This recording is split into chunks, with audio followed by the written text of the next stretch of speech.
فلا تحسبن الله غافلا عما يعمل الظالمون إنما يوخرهم ليوم تشخص فيه الأبصار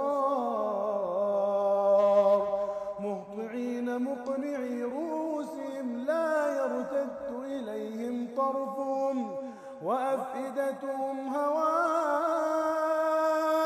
وأنذر الناس يوم يأتيهم العذاب فيقول الذين ظلموا ربنا أخرنا إلى أجل قريب نجب دعوتك ونتبع الرسل أولم تكونوا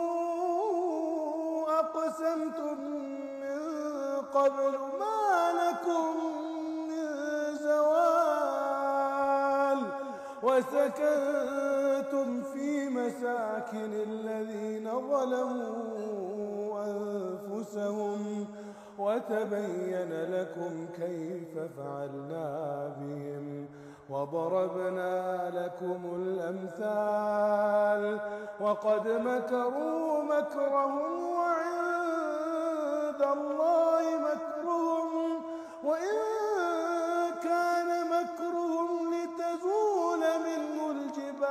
الجبال فلا تحسبن الله مخلف وعده رسله إن الله عزيز ذو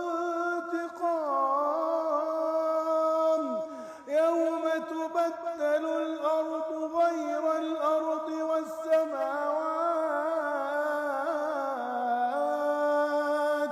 وبرزوا لله الواحد القهار وترى المجرمين يومئذ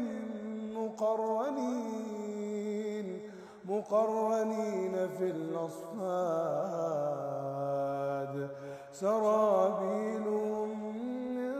قطران